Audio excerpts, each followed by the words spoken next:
মাথা ঠিক আছে তো? আমি কেন খুন করতে যাব? আমি তো কালকে বিছানা থেকে উঠতেই পারিনি। এই দেখ, এইসব জানতে পারিস নি। এই ডাক করার সময় না, আমার কিন্তু বিশাল ভয় লাগছে। আমার কথা তোর বিশ্বাস হচ্ছে না? দাঁড়া। মা, মাহি, একটু এদিকে এসো তো। টনি, কখন এসছো বাপ? এই কিছুক্ষণ হলো। মা, তোমরা টনিকে বলো তো কালকে আমি কোথায় ছিলাম? আর বলো না বাপ, কাল বিকেল থেকে বাবুর খুব জ্বর, সারা রাত ঘুমাতে পারিনি। আমি আর মাহি সারা রাত ওর পাশে বসেছিলাম। জানো ভাই, ভাই কালকে ঘুমের ঘরে ফুল বকছিল, বারবার বলছিল টনি কলেজে যাবি নি, টনি কলেজে যাবি নি। তাহলে কাল রাতে যে ঘটনাটা ঘটলো সেটা কি? কি ভাবছো বাপ? কিছু না। তুমি একটু বসো বাপ। বাবু জ্বর মুখে রুটি মাংস খাবে বলছিল তো, তাই একটু রান্না করেছি। বুড়ি, তো টনি ভাইয়ের জন্য মাংস রুটি নিয়ে আয় তো। না না খালামা, আমি আজ কিচ্ছু খাবো না, অন্যদিন খাবো। আমি আসছি।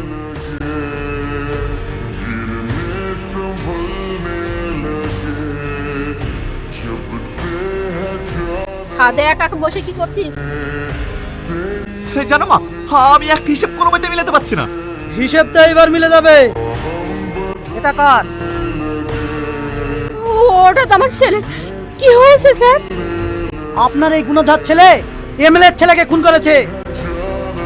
না স্যার, আপনাদের কথা ভুল হচ্ছে। আমার ছেলে এরকম কাজ করতে পারেন? করতে পারে কি পারে না সেটা আদালতে প্রমাণ হবে। এই, ওকে নিয়ে চল।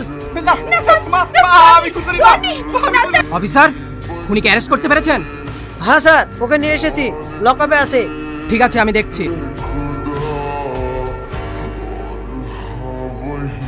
কিরে, বড় দাদা হয়ে গেছিস মনে হচ্ছে? হ্যাঁ, কার কাছ থেকে টাকা নিয়ে এমএলএ ছেলেকে মেরেছিস বল? বিশ্বাস করেন স্যার,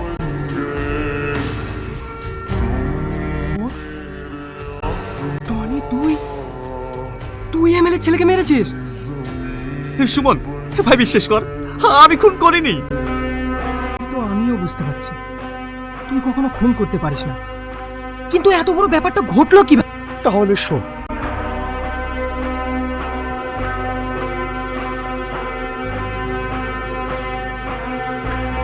সবই তো বুঝলাম, কিন্তু সমস্ত প্রমাণ তোর বিরুদ্ধে। ঠিক আছে, তুই চিন্তা করিস না, আমি দেখছি।